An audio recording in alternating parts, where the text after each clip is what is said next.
Number 1. One summer, my mother, her boyfriend, my younger siblings, and I stopped by a small public library. This library was no bigger than the average classroom, and it was mostly empty, besides a few others utilizing the computers and the librarians. I had wandered just out of sight from my parents and into the young adult section when this short, overweight woman, probably in her 40s, came up to me and asked if I could help her. I thought she had mistaken me for working there, so I apologized, but she touched my arm to keep me from walking away. She continued to talk, her voice quiet but gruff. "I need your help. I'm a private investigator, and I'm currently following a target. I need to call him, but he will recognize my voice. I was just wondering if you could come out to my car and make the phone call for me. It'll be quick, just a few minutes." As a 13-year-old girl, I was well aware and afraid of stranger danger, so I said something along the lines of, "I can't, I'm sorry." At this point, this woman became frustrated with me. She let out a sarcastic breath and said, "Oh, no, it's not that you can't, it's that you won't." I was very uncomfortable, and my voice began to shake a bit as I said, "Yeah, I'm sorry." My mom's boyfriend overheard me talking to someone and approached us from one of the other sections. This woman had walked off before I had even begun to explain to Mom's boyfriend what had happened. And not only had she walked away, but she had left the library entirely. I got brave and looked around, and she was nowhere to be found. My parents thought little of it, saying she was probably just on drugs or something. But looking back on it, it seems more likely that she was trying to kidnap me. We were in a wealthy area, definitely not known for drugs, and this woman did not seem high at all. At least it wasn't like any high I've ever seen. I still wish I had said something to one of the librarians, or that my parents had taken it seriously. I could have possibly saved another young girl from something awful. Number 2. This is a completely true story told to me by my daughter. It happened several years ago when she was away from home attending a university. She was around 21 or 22 at the time and has always had good sense, even as a kid. Very intelligent person. One weekend, she had come home to visit family and friends. When she went to leave, it was already late afternoon. It's about a 3-hour drive from here back to her university, so she had to go to the bathroom before she reached her destination. She decided to stop at a rest stop. Big mistake. When she pulled into the rest stop, one car was there. She got out of her car and started walking to the bathroom. A creepy guy got out of the driver's side of the parked car, and she kept walking. By this time, she was getting a bad vibe and wished she hadn't left her car. She said she took her time in the bathroom, hoping that car would be gone when she went outside. When she finally went out, the creepy guy was standing right outside the bathroom door. She was freaked out but tried not to show it.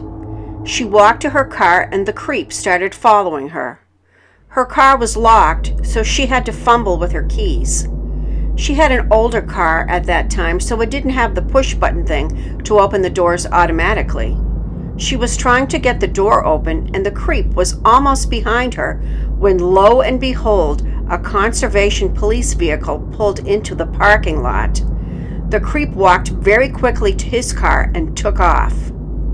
My daughter told me she knew that guy meant her harm, and she thinks there was another guy waiting in the car.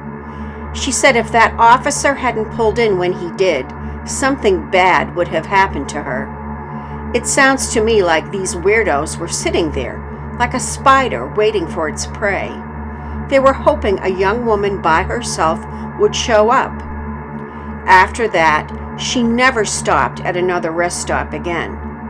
Thank goodness nothing happened to her, and the conservation officer was her guardian angel that day. She now knows the world is a very scary place and anything can happen. Always watch your back. Number 3. This happened less than a year ago. I am a 26-year-old female, and I used to live near downtown Orlando, Florida. There is always a lot of nightlife there, and one night I decided to go meet up with some friends. It was very crowded, lots of music venues and concerts going on, and I was unable to find anyone I knew. So I gave up and started to walk back to the car garage where I parked. As I walked, I became aware of this guy following me. He wasn't much older than me, but much bigger. I'm thin and stupidly weak. Hey, do you need someone to walk with you? He asks. I immediately brush him off. I have a good resting bitch face, and I pulled out my phone and pretended to make a call. Hey, my place is right near here. Do you want to come? We can just chill. No, I'm going home, I said firmly. We are on the side street to the garage now. I think that I probably should have stayed in the crowd, but it's too late now. I'll give you money. Come on, he says. There are other girls there so you can feel safe. At this point, I'm ignoring him and speed walking to my car, which is a few floors up. Hey, why don't you look at me? He screams. Why don't you give me a chance? You won't even give me a chance. He's yelling this at the top of his lungs. He grabs my hair, but luckily I was wearing extensions at the time and I twisted free and made a dash for my car. I didn't look back. I tore out of the lot. As I was leaving, the ticket guard looked at me and asked where my friend was. I told him that I was by myself, and he gave me a funny look. That guy said you were waiting on him. I drove off, and that's why I will never, ever go to downtown Orlando alone again. Creepy Mina here of the Worst Nightmare Channel. I hope you enjoyed those 3 stories of women who found themselves in extraordinarily dangerous situations while in very ordinary places or performing very ordinary tasks. This video or slideshow, which is what it really is a little bit shorter than what I have been doing, at least lately.